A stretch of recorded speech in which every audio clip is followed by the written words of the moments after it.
It's another beautiful Sunday afternoon. This is Rubbin Minds. Welcome. My name is Ebuka Obiuchendu. Thanks a lot for joining us.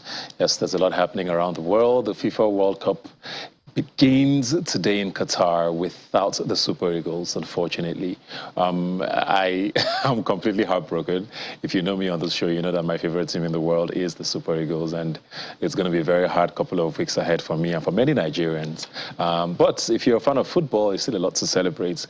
Much later on the show today, we're going to be having a special guest to talk about Nigeria missing out on the World Cup and the way forward if there's any lessons to be learned. We don't really learn lessons in this part of the world, unfortunately, but hopefully there'll be something to pick up from this in the months and years ahead. But of course, politics is still very hot in the news around the country. There's been campaigning and rallying and all of that. And a few videos here and there have got people quite unawares, for want of a better word. But also the INEC has also come into focus over the past week. Images surfaced about allegations of underage voters being registered in parts of the country, and that has put INEC sort of on the defensive, trying to explain what's happening. A lot of people have a lot of questions. We're going to be kicking off our show today on that note, you know, to sort of get hopefully some answers and assuage the fears of some Nigerians or many Nigerians as to what's going on. We're joined now from our Abuja studios by the Director of Voter Education and Publicity for the INEC, Victor Aluko. Thanks a lot for joining us. Can you hear me? Good afternoon. Thanks a lot. Okay, thanks for joining us. Very quickly now, just to put that question I just talked about straight to you now. I know the INEC has tried to explain that, oh, it's great that Nigerians have pointed this out, and Nigerians should please let them know if they see any more discrepancies as the voter register has been made public. And the question has now been put forward, oh, you did this in parts of the country without the help of the public, and now this is happening and you need Nigerians to help with this. Yes, it's a good thing for Nigerians to help, but I mean, the fact that we've got here has got a lot of people worried, and if certain things are not spotted, how does the INEC fix this before February? You know, what sort of assurances are you giving Nigerians? Thank you, Ebuka. It's 96 days to the general election now, and INEC is excited about the level of interest of stakeholders of the Nigerian people about the election that is coming. About the issue of the register. The register is an essential part of the election. Without a voter's register, you cannot conduct any election. By law, we are expected, and of course, it's compulsory, to display the register. If you look at Section 19, 1 and 2 of the Electoral Act, it's a directive. We're not doing it whimsically. We're not just doing it because we just want to do it. It's a directive, and it's mandatory for us to display the register that will be used for the election. And we display the register for Nigerians to scrutinize the register. If you actually read that portion of the Electoral Act, it says we'll display the register for public scrutiny. So the register is meant to be scrutinized by Nigerians. And it implies that Nigerians have a role in ensuring that the register is finally cleaned up as should be. INEC did its part by compiling the register. The register has been compiled since 2011. You remember during the 2019 election, we had 84 million registered voters. Over the period when we had CVR, we have been able to add now 0.5 million to the registered voters. Now we have a preliminary list which we displayed for Nigerians to look at. Look at that register. If you find any errors, there are procedures for notifying INEC about those errors. So there's nothing wrong in the interest people have shown. There's nothing wrong in the things people have told us that they saw. What we are saying is people rushing to the social media to complain. No. You need to complain through the right procedures, through the right channels.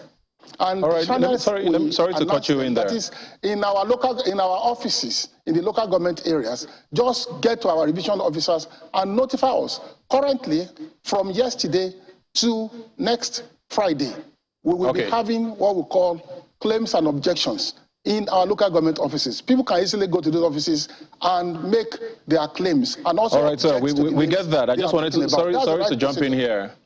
Just sorry to jump in here. I get your point, and I think it's a very good thing. And of course, we thank Nigerians who have spotted these things. But you also know that these fears are not unfounded. This is not the first time we've had stories about underage voters. In the past, we've seen pictures surface on election day of literal children on the queues trying to vote. So that fear is not unfounded. And seeing this now, we live in a country where there are no repercussions. Who let this happen again is one question I think I need to know. You had people registering in this part of the country. How did this happen? And what's the assurance that the voter register will be cleaned up completely of this? I assure you that the register will be cleaned up completely. And no underage voter will vote in 2023. I can assure you. After we finish with the claims and objections on Friday, the register will be taken in again for further cleaning based on the complaints of the people. That's why it's important that persons who notified any issues at all with the register should complain through the right channels, where they can be documented. And then our revision officers at various levels can work on these complaints. That's what we are saying. If you complain and you do not let us know that complaint, then how do we work on the complaints? That's why I'm saying that we take in the register and then we work on the register. And at the end of the day, we have a very clean register as we prepare for the general election. And I'm assuring you, no underage person will come to our polling unit to come and vote on election day. All right, I'm going to come back to you, sir, but I'm here in the studio with the founder of Wheeland Global, Abosede George Ogan. Thanks for joining us, Abosede. Thank you very much. You hear that, do you feel confident enough, seeing what you've seen, and like I said, with the precedents that's been set over time, unfortunately, and seeing all of these images now, and just a few we've seen, there's probably a lot more like that. Are you feeling confident, going forward? So, I mean, I think what I would say is, the credit we will give to INEC is, I think there's a few sort of milestones and signaling, right, that shows that INEC is committed to ensuring that we get the electoral process right? So from starting CVR early, I think that there will be a significant challenge with underage children showing up on an election day because of the bimodal voters registration process. So that's the BVAS, right? The accreditation system that INEC has. Because if you are actually underage and you showed up, first of all, there is a physical identification that this is a child. They shouldn't be in a position to vote. But beyond that, if, for example, that process has been doctored in a way where it's not your fingerprint or your face recognition, then it poses a discrepancy and it actually disqualifies that person. So I think to that degree, based on the system that INEC has put in place, I'm feeling pretty confident. But I do agree with you that this is not what we want to be seeing. And even though there's a claims and objection process, really, what is the guarantee that before the election, that voter register will be completely clean? Yeah. However, like I said, there seems to be another layer potentially of validation, right, at the on the day of election, where if you show up and you cannot verify that you are the registered voter, or people can identify you physically that you're an underage child, then you will not vote. Yeah. So that gives me a certain level of confidence. Yeah, and I agree with that, but I think the fear people have is that this system is amazing. I mean, everybody's excited about the new Electoral Act. Most people have thanked Mr. President for sort of, changing the game in how elections will run. But this system is also run by people. That's right. And people probably registered these underage people already. Yes. What's the guarantee that these people would not go ahead and do the same thing on the day? So I think that's where people's worry is coming from. I think that's very valid. And so what INEC needs to do to go a step further is to signal that seriousness, that if they have to let go of people, fire somebody, make somebody accountable, right, for those errors. And I know that the INEC chairman has verbally committed to that, but I think we would need to see action where that is confirmed, right, to give Nigerians even more confidence about the process. Let me go back to Victor Alukona in Abuja. Sir, I want to know, what sort of mechanism is put in place now for election day? Because like I said, in the past, what we've seen are things happening on the day of elections. We assume, hopefully, Nigerians are going to report what they can report, but even on the day things like this happen, what should a Nigerian do? And the important thing is that for for the elections, we will train all our presiding officers very well, the assistant presiding officers, those who will actually conduct the elections in the polling units. On election day, the action will be in the polling units. That's where voters we go to get identified before they will vote. And so we will train our officials to be able to accredit voters the way they should be accredited, as the madam you were speaking to noted.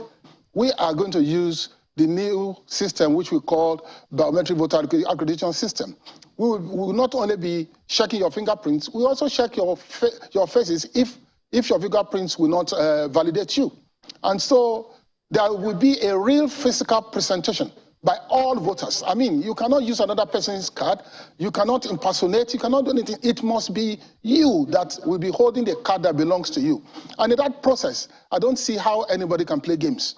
I'm assuring you that the system the Commission is bringing will give us the best election in our history. We have worked so much on it, and we hope and we believe it will happen, and we need Nigerians to trust us. We need Nigerians to allow this system to work, to believe in this system, to support the Commission, and at the end of the day, there will be observers on the field, from the media, from the civil society organizations, the candidates themselves and their agents will be there, the security agencies will be there. We believe that we'll be able to have a clean system. So anybody that wants to do any wrong thing on election day will not succeed. And that's what we are telling people, that let us have faith in the system. We undertook a major review of the 2019 general election, and we came up with a new system that will make the elections cleaner. And that's what Nigerians want, and that's what Nigerians will get. All right, this is taking things completely off course now, because I saw an interview where Barrister Festus Okoye did talk about, I think the question was put to him about the possibility of a runoff, which there's been whispers about for the first time in this republic. People are saying things might be too close to call. Maybe no candidate will get the required 25% in as many states or whatever. And I think he said something along the lines of how long it takes INEC to prepare for elections, and 3 weeks might be too short if that happens. And it got some people in a panic. Like, what happens then if there's a runoff? How does INEC prepare for the eventuality of something like this? That's what we are talking about. If you look at our laws actually provide for such a development. So it's not a new thing. It has not happened in our history, but that does not mean it may not happen. It can just happen. And since 1999, each time we are going for general election, the Commission always printed the ballot papers for a possible runoff. It's because we have not really been talking about it. It is good for people to be aware. This is part of civic studies. You remember during the time of George Bush in the US, when somebody won the majority votes and did not win electoral college, and many Americans were turning back to their constitution to really understand what was happening. So in Nigeria, our constitution also provides for such things, that if you have the first election and there is no clear winner, you have to go for a second election. And the Constitution provides for who should participate in that second election. So we are drawing attention to it so that people will know we have an election that may be well contested. We expect people to vote en masse. And in that situation, we may have a winner at first ballot. We may not have a winner at first ballot, and we'll go for a second election. We are just trying to draw attention to it so that people will know. And it's good for people to really understand all these things well in advance, so that if it happens, well, it will be easier to handle. If it does not happen, we go ahead. It doesn't really mean it must happen, but it may happen, it may not happen. All right, I'm going to come back to you now. I mean, you hear that. It's something that people have talked about a lot, the possibility of that happening. And I think it's very important that people understand that, that can be handled if the need arises. Yeah. But I want to ask you a question just about, Nigerians now. There seems to be a different mood, most people think. The number of people who registered, new registrants, is quite amazing, by many levels, But do you get a sense from people about turning out? Because apathy has always been the biggest problem. Yes. Like you said, there seems to be a little more confidence in INEC than usual. There are people who are still skeptical, of course. Yes. But, do you find that the apathy which we've struggled with for so long might be different this time? Because a lot of, this collaboration we're trying to have with INEC so that these elections work needs people to come out. Exactly. Well, you know what, Ibuka, I think that at this point in our history as a nation, if people are not going to come out to vote, then we are really, really jeopardizing just our fundamental rights. This is now violation against self. And I think it's important for us to say that, right? It is now violation against self. It's now not you doing injustice to the nation, but it's doing injustice to self. Because Nigeria can benefit from good governance and good leadership. But you have to get out and vote, right? And unfortunately, this doesn't happen online. It happens at the polling units. So I think it's very important to establish that fact. However, we have seen increased social consciousness, right, driven by just the suffering, the sheer suffering that we have collectively had, right? So there's nobody who has been exempted, which is a good thing because the evidence tells us that how societies transform is through collaboration between the elite and the masses, right? So when you find a time in history where the elite and masses can actually collectively share pain and suffering, it really is an opportunity for transformation. So my point is, we're glad to have seen the action in the voter registration. We need that now to translate, right? People should recognize that it's not a holiday. It's not, come rain, come sun, come shine, especially the elite, right? Because we know this, right? We know that some people will always come out. I mean, look at the elections that have been held in Edo State, in Ekiti, and all these places in Osun.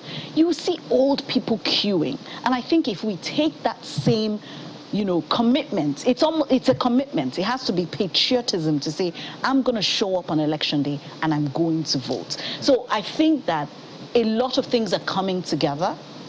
What I'd like to see, though, is less misinformation and disinformation and more facts-driven conversations and more issue-based arguments. Right. That's what I'd like to see. Just very, very, very quickly, because we're almost out of time, I want to talk on security, because that's going to affect a lot of things as well. We have things happening in the southeast, in the northeast, in the northwest, in many parts of the country.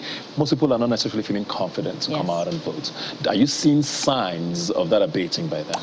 So look, I think, first of all, we have an interagency, sort of all the security agencies have a commission, right? And they have committed, right, to doing the right thing. Again, I think it's about accountability. Hold somebody responsible. Find somebody and make them accountable. So the Electoral Act and the Constitution makes provisions for what happens if it is instigated by a party, a candidate. Make sure that somebody is held accountable, and that signals that commitment and seriousness, and also signals to us as Nigerians that you can show up and you will be safe, and you can, cast your vote and go home in peace, because like you said, it is a valid concern. Same to you, Mr. Aluko. Very, very quickly, please. What's the INEC doing on that front? We saw what happened in Anambra. The elections were abysmal with the turnout because people were literally just scared to come out and vote. What's INEC doing and saying to Nigerians to assure them that it's safe to come out and vote in certain parts of the country where people currently feel like, on a day like that, things might not necessarily go as well? We believe that with all our preparations, and all our relationship and collaboration with the security agencies, that there should not be any problem. Nobody should be afraid to come out and vote. We are actually planning and preparing for more than 70% turnout. We believe Nigerians will turn out en masse in the forthcoming election. And we are preparing for it. And we believe that the security agencies will secure Nigerians everywhere. So no voter should worry about security. Voters should come out en masse, vote for the candidates for their choice, and we're assuring them that we will count the votes, and whoever Nigerians elect, we will declare the people that Nigerians elect. And of course, we have assured Nigerians that we are using the INEC result viewing portal, so the results will be known quickly. We have the INEC result viewing portal for the first time in our history. We'll be deploying them. We'll be deploying the portal for general election. So there won't be any form of manipulation of results. There won't be any form of rigging. The elections will be clean. The results will come out in time, and Nigerians will know the candidates they have elected. I'm telling, and I'm on behalf of the Commission, assuring all Nigerians to support the Commission, be hopeful, display a good level of patriotism. This is time for citizens to actually be patriotic, believe in your country, have trust in the Electoral Commission, right. INEC, and I believe the general elections will really be successful for us as a country. All right, you heard it here. If you have any issues, hold Mr. Victor Aluko accountable for everything. Thanks for the assurances. I mean, I had 70% turnout there and I started salivating. I really can't. I mean, it's hard to really believe that, but it would be amazing if that happens, isn't it? Thank you very much for joining us today, sir, and good luck with everything you're doing. It's time for me to talk about something that's very hard for me. And I have a special guest here with me who's a Nations Cup winner, Olympic gold medalist, the Bull, great Nigerian football player, Daniel Amokachi. Thanks for being here today. Pleasure, Ebuka. I'm very sad. Are you sad? I'm in a very, very bad place. I don't know. There are two moments, I think, in Nigerian football that have hit me the hardest. The 94 loss against Italy. Yeah. I don't think I've recovered from that anyway till now. And when we didn't make the Germany World Cup 2006. I didn't think that was going to happen again, or at least this soon. And now we're here again, and it's been very hard for me to process, very honestly. I always say the Super Eagles are my favorite football club, the football team in the world. So it's very hard for me. The World Cup is starting today, and all of that is just playing in my head. I know you're here to talk about the hashtag Nigeria next World Cup, but we'll get to that in a minute. And I'm just like, you know, we always talk about, oh, we'll learn lessons. But this is one country we know we don't learn any lessons. How are we going to come out of this, you think? We saw the friendly against Portugal, and I'm just like, what is going on? Well, I think, thank you for having me. I think we have to thank Budweiser because this is the first time I'm face-to-face with you in the studio. So we have to thank Budweiser for that. But the truth of the matter is, I think it's a black thing. You know, and a country like Nigeria, we cannot afford to say that we are not in a major tournament. But unfortunately, that's the way it is. You know, and when you look at the Portugal game that you just talked about, that replication that tells you that, okay, we don't even deserve to be there. You know, there are 1, 2, 3 different angles that you have to look at it. Bringing in the right coach, bringing in the right players, and get the right environment to play at. You know, we always bring the wrong coaches, you know, to handle, you know, a country like Nigeria. We always get the wrong players, you know, to do things that they can use in Nigeria to just have that ladder of a professional contract. That you blame, you know, some people in the federation, and that you blame, you know, the coaches for sure. Yeah, I mean, the people have overanalyzed, you know, our game with Ghana and how things went. So let's not really go into that because it's been many, many months past. But you talk about the coach there. Augustine Iguavon was the coach at the time. He had a good run, or at least a decent run by many people's standards. That happened, and there was a cry for his head. We have Pesero as the coach now. We've lost so many games in a row. I don't think we've won a friendly game since he's become our coach. Has he won any friendly in his time before he came here? So, I mean, what are you... I mean, people always wonder, why are people like you not fighting this fight? Or are you fighting the fight that you're not being listened to? Is he the coach Nigeria should have at this time?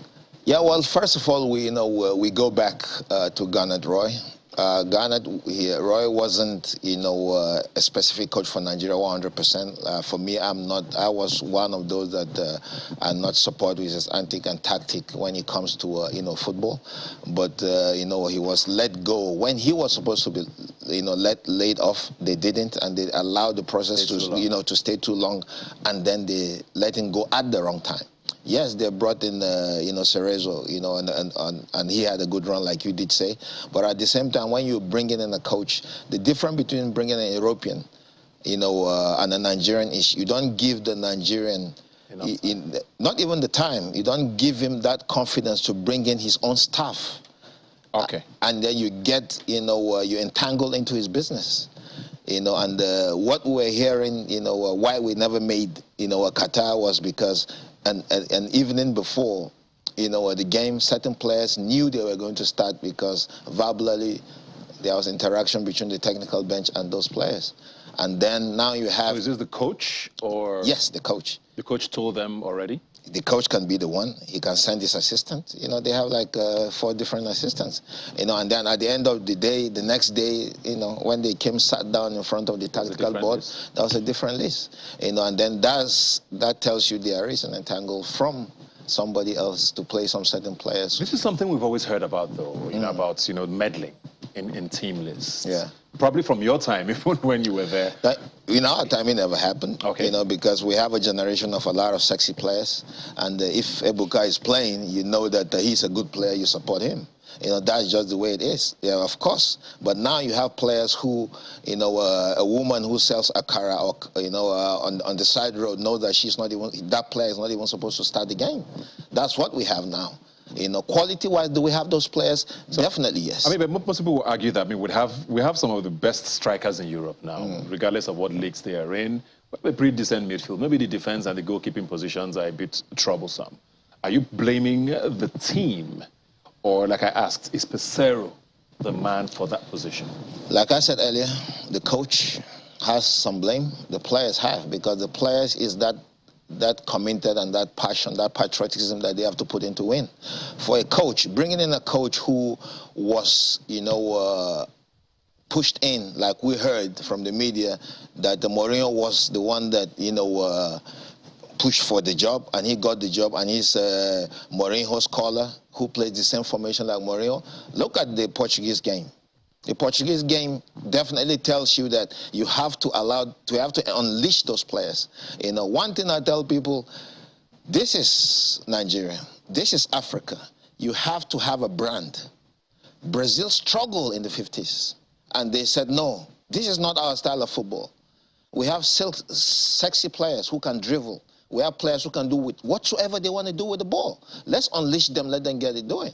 Africa, we got speed, we got strength, we got technique, and we got the skills.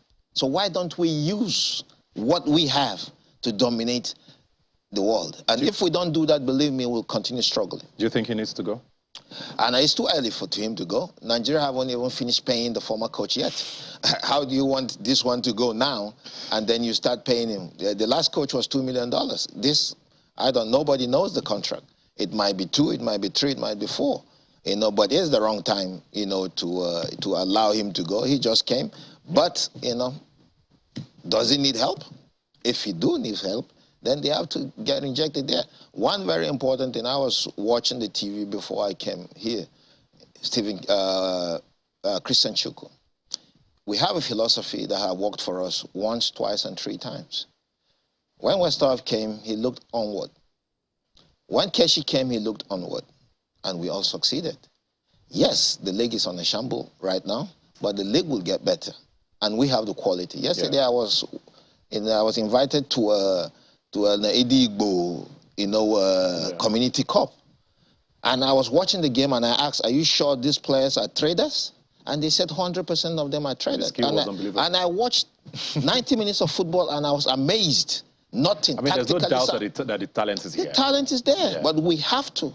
We have to get those talents. Yeah, so and on that note, I want to, you know, just take things forward now, because our past is very heavy. If we dwell on it, it gets, you know, very heavy. And like I said at the top of the show, there's a hashtag Niger Next World Cup, which we're trying to focus on. Just, you know, as the World Cup starts in about 2-3 hours from now, I believe, Nigeria will not be there. But Nigerians will watch and hopefully learn. Last few Nigerians will watch. Hopefully see things that would inspire them, you know. 2026 is not far away. It's going to come in a blink of an eye. That's right. I mean, the Nations Cup is even coming very soon, you know. Talk about this hashtag to us and, you know, what Nigerians should be sort of holding on to. There's a new NFF chairman. There's a new board, I believe, you know. Are things looking slightly positive or hopeful, isn't it? Yeah, well, I think the hashtag, you know, Project 2026, it's, you know, we have to give thanks to Budweiser, because if you have, you know, an organization who pumped a lot of money into developing football, and they don't get to see, you know, that, you know, you want to see, you know, your mileage. Where's the mileage? The World Cup is the mileage, and Budweiser will be there, but Nigeria would not be representing Budweiser there. You understand? So looking for the NFF president, I think, you know, he's a man that listens, and that's a plus, because we were in an administration, you know, I was in the glass house about 4 weeks ago. The last time I was at the Glass House was 2012. Oh, wow. And then we have a lot of stakeholders who said, when we went there, said that was the first time they were at the Glass House. Then that tells you that something is wrong. And now you have a good ambience, at the Federation. That tells you have a man that wants to listen. But at the same time, it's not just him. He needs a team to take him on the ride. And if he doesn't have that team, then we'll definitely keep dwelling on, say, 2026. We are not there. But and he's very slim, because the number of representative of African countries is very slim. If FIFA doesn't do anything before then, it's still going to be 5. You are playing the World Cup now without Nigeria, without Egypt, without Cote d'Ivoire. And when you talk of only those 3 countries, all the quality players and world-star players that are in those 3 countries are missing. Yeah, definitely agree with you. And just to remind you, the hashtag is Niger Next World Cup. Please use that as a medium to express yourself. Use it, express yourself. Express yourself, and maybe what you want to see going forward in the coming months. But still speaking on that, I mean, I hear, I think it's in the USA, the 2026 World Cup is going to be holding. America, Canada, and Mexico. That's right. I mean, I'm pretty hopeful. I know that you're not particularly excited about the team, or I don't know if you are. But I see certain names that are jumping at me, and these are young players. We see what Osimhen is doing currently. Iwobi suddenly has woken up and is one of the stars of the Premiership right now. People are lighting up certain leagues here and there. And that hope is probably what some of us are still holding on to going forward. What do you want to see being done, player-wise? This focus on Europe, is it too much? Can anything be done with our local league before then that would, birth more players, you think? Well, our league, the federal government, set a committee, the IMC, who are really trying to make sure that we get into a level where, football will be. You have a brand that is not even on TV, then you're not selling the brand. You have quality players who nobody knows. And the IMC is there to eradicate those corruptions when it comes to football, officiating, infrastructure, because if you don't have a good infrastructure, you have to be TV friendly. And that's where Budweiser comes in, and that's why Budweiser is pumping in a lot of, those zeros to make sure that the NFF get it right, to make sure that the league gets it right. Looking onward will definitely help. Like I said earlier, a philosophy was there. West Ham did it, Bonfrijo did it, Stephen Keshi did it, and we succeeded. You understand? But of course, Iwobi, I said earlier, you have to unleash those players. Iwobi wasn't unleashed. Now he's playing under a manager that unleashed him. Now he's showing his worth. You understand? You have a Osimhen who, when we lost out of the World Cup, probably he was the only player who was. If we had 3 or 4 Osimhens the day we played Ghana, probably would have been singing a different song now. Would have been there. Because he's a player that the whole world knows that, he's one of the top 5 world star strikers today, globally. And if we have a manager who will allow those players to express themselves, like I said, we will be, in America, in Canada, or in Mexico. But we need to unleash those players for them to express themselves. If we play the way we played against Portugal, those tactically don't move. The midfielders are not moving. The wing backs are not moving. We'll you pack in a bus. You pack a bus with a country that doesn't have talent. If you're from Niger, you pack a bus. But if you are a Nigerian that everybody is skillful, and those players are expressing themselves in their club, why hold them back? Let them loose. If you're watching, you can see the hashtag on your screen now, Niger Next World Cup. Like you said, Budweiser is doing a lot to support, the official sponsors of the World Cup.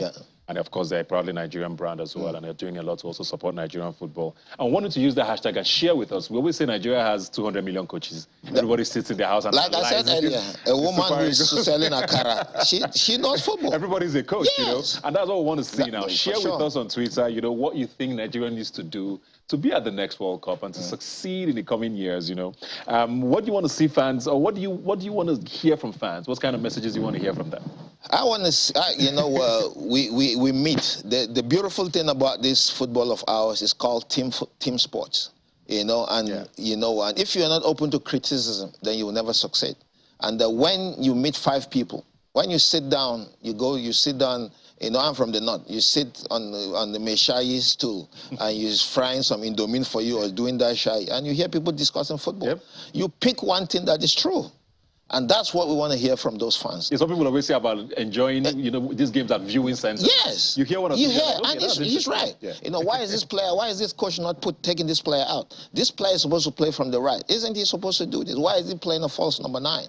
We need to know. They should help us know that this is what we should do, step 1, step 2, step 3. Should we let go of most of those players who are using Nigeria for a stepping a ladder so that they can have to make it to Europe or make it to the Premiership, the percentage they need in the Premiership? We need to know that. Should the coaches, should Nigeria go for a coach that is from South America that plays the same style of football that we play? Those were all what we want to know. Yeah. I mean, you've worked with the national team a few times, with Keshi, I believe, with Shamodu Shuaibu. Would you take the job if it was offered? Yeah, well, like I said, I love football, and I love coaching, But at the same time, I've seen that it's not just a coaching. I think we need more, knowledge when it comes to the administrative angle of it, and that's where I'm looking at, and that's where I keep telling my colleagues, the JJ coaches, the Kanu, this is what we need. A lot of us are saying we are coaches. We cannot just be coaches. In the administrative angle of it, we need that change. To be done. If you don't have that change there, they give you the job, you still stumble. Yeah. Yeah. Maybe you can use that in your Nigerian Next World Cup hashtag and let us know if you want him at the helm of affairs, at the next World Cup. But before the World Cup, part of the build-up to the World Cup is also the Nations Cup. That's right. We'll have that coming up very, very shortly. Are you excited about what you're seeing with the national team? Excitement. And what do you want to see by the Nations Cup? Definitely, excitement is out of it because no. But what do you want to see? We just watch a game and we say, but quality-wise, do we have the talent? 100%. You can never take that away from our stars playing, around the world and our stars, playing back home. Yeah. We just need, those players to be passionate enough. We're discussing, and, a friend said, most of these players, probably if you play, the national anthem of the Union Jack, or you play a Belgian national anthem, they will be gingered up because they are not Nigerians. Because what they know is where they were born. Oh, yeah. And it's different. And that's just the truth of it. You have to, immerse these players. Certain numbers from Europe, certain numbers from home. And those players will definitely educate them that we have to. This is Nigeria. I'm sitting here, I'm not in Qatar. I'm supposed to sign a contract of about $200,000. Yep. That's a lot of money to sit in front of the camera and talk football. You are supposed to be in Qatar, but you're not there. Yeah. Journalist-wise, commercial-wise, a lot of people have lost out. That's what football is. That's what the World Cup is all about. And like I said, thank Budweiser for letting me express myself. Very true. I always hold it back because I'm not a media person. I don't like coming and all that stuff. But if I get paid, I show up. But thank you, Budweiser. Thank you very much, and of course, thanks to Budweiser. The hashtag of course is Nigerian Next World Cup. Please share with us on Twitter what you think Nigeria should be doing, because 2026 is around the corner. Of course, we can't miss out on 2 World Cups in a row. We definitely have to be there. I want to find out very, very quickly. Let me put you on the spot. People have predicted Portugal versus Argentina in the final. Who do you think is going to win the World Cup? Well, you cannot go to the World Cup and not talk about Germany, because they always trip and get something. Brazil, they're the favorite. They've been world champions like forever. Argentina haven't lost a game in over 1,000 days. That's over 3 years. That tells you a lot of that team. And of course, maybe this year will be the Belgium year. You can never tell, but I won't gamble because I need my money in my pocket. So, may the best man win. May the best team wins. Thank you very much for joining us today, and I'm looking forward to your tweets. Please, Nigerian Next World Cup is the hashtag. We're back talking the 2023 elections, and the one thing that Nigerians have been accused of not paying a lot of attention to as a whole, not just with the elections, is data. We don't even know how many we are. Yes, there's going to be a census next year, but something as basic as that is still, very debated across board. And, yes, the Bureau of Statistics does throw out a few numbers here and there over time, but data as a whole, developed countries around the world use that to work to even be better. And we're going to be talking about that now. I'm joined by the CEO of Steers, Preston Timenyide. Thanks for being here today. Glad to be here. Thank you for having me. So you're working on a project towards the 2023 elections, and I think it's very important because this election has, on so many levels, galvanized a lot of Nigerians. People are talking. but there's also a lot of fake information, you know, out there. People just throw out numbers. Nobody's sure of what is, and you know, how are you coming into this? And what are the expectations, or what should the expectations be of what Steers is trying to do? Yeah, so I think it's very simple. At our core, Steers is a data intelligence company. And so in-depth analysis is important to us, right? We're data-driven everything we do. So taking this approach to the elections means that everything we do, all our analysis or data we present, everything we visualize, we have fact-checked ourselves. We would have made choices either coming from INEC or some other reputable body. So it's really to be that one-stop shop where people can get reliable and trusted data on the election. So what sort of data are you trying to, or a priority for you when you're starting this? What were the things that jumped at you that you needed to sort of work on? Yeah, so I think the first thing was definitely results. Because in the past, you had results, you know, sort of floating around, different people putting out numbers, this polling unit had been won by this candidate. So results are at the center of it. But compared to what we did before, this time around, we also focus on knowing your candidate. So many people find it difficult to know who exactly is running what. Tell me about that.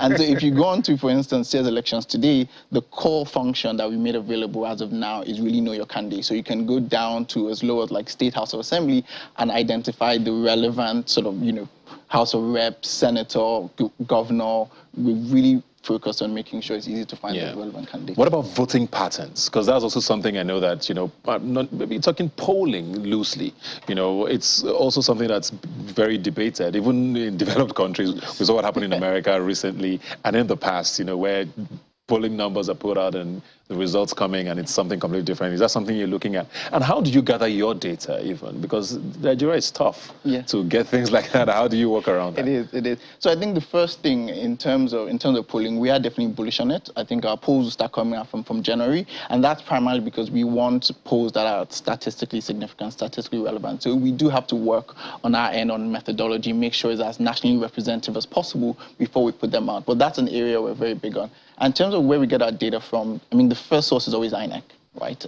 INEC is the sort of legal, they hold the results and they essentially decide who wins an election, who doesn't. So we work very closely with INEC, but also get information from other sources as well, like reputable sources, and we do our analysis ourselves. So a combination of these different methods allow us to actually pull our data How do you together. poll? So I mean, there are two primary ways right now. So without giving away too much, because I know you don't. Most of the polling companies today, they use telephone polling. That's it. So you have a sort of database of telephone register of Nigerians. You call them up, but before that, they do a lot of work to ensure that the demographic is as representative as possible. So making sure they're calling people in Ogun State and Ondo State. Our approach is actually online driven as well. So we build a panel, and that is, we spend time recruiting people from different parts of the country onto a panel and then keep asking them questions over a period of time. So that allows us to sort of watch trends. So if, for instance, you're asking, you know, doctors before the election, what are you thinking, who are you going to vote? And then after 2 weeks, they're doing something else. It allows you to see those trends. So it's really a combination of telephone and online polling, but you have to do some offline recruitment. That's very important. I was going to talk about that because people have said, you know, yes, mobile penetration is quite deep in Nigeria, but there's a huge number of people who you can't just call up and poll. You know, how does the offline part work? Do you go door to door? Do you just approach people on the road?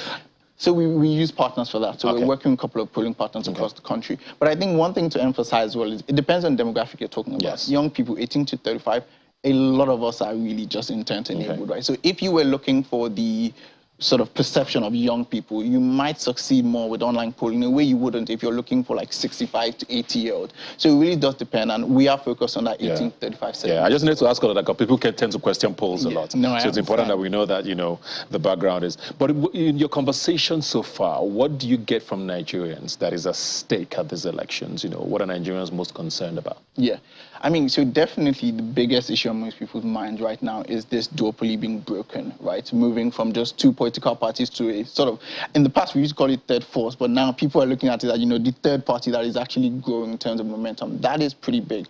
But I think when you look at data, there are also other trends. For instance, compared to 2019, we have about 10 million more registered voters. Now, I know there are lots of questions about the voter registration and, you know, where that will land, but that's one trend.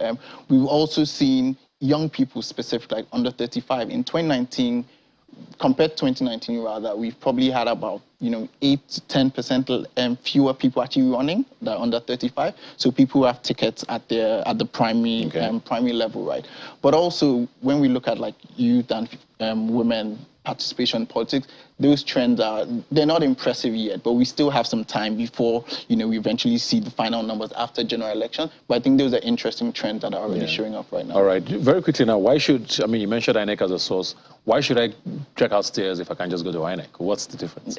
So what are you offering different? Two things at the core of what we're doing, right? The first is visualization, and second, accessibility. So in visualization, if you get onto our site, the first thing you notice is maps, right? Lots of interactive visualizations, meaning you can click on a map and keep going down until you get to the local government area. It's really granular, right? And we found that makes it very easy for people to actually understand. So when you see colors, blue, red, you're able to easily understand the trend, unlike, sort of the other ways that it's being displayed in sort of on the INEC website. The other thing is accessibility. Nigeria is very mobile heavy right now. In our previous election center, we saw about 98% of the 2 to 3 million users were on their mobile phones. So this time around, we sort of built mobile first. So you can actually access the elections through our mobile app, right? And that just changes the game, because it means it's, at your fingertips. You don't need to be sort of sitting in front of TV. You can get it on the go. And of course, you can share that among other people as well. Yeah.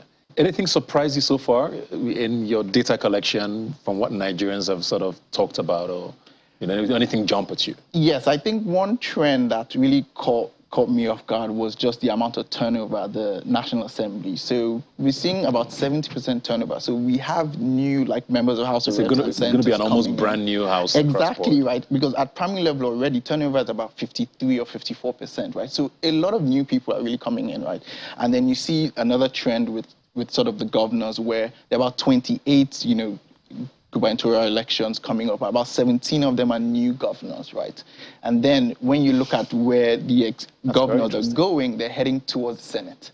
Right, so you see, finish my 2 terms and then head towards Senate. So some interesting trends there we'll find, and I think they're really going to play out as we get to the election. Very important to know that people hear elections, I just think it's the presidential election. There's a lot of elections happening, guys. Yes. The state assembly, there's national assembly, there's governorship elections, and of course the presidential election. So don't just focus on these people who you keep talking about on social media. There's a lot of candidates to know. How do we get this data from Stairs if we need to find them? Very simple. Just go on to stairs.co/election or 2023election.ng, and you'll be able to find everything you need on there. On social media?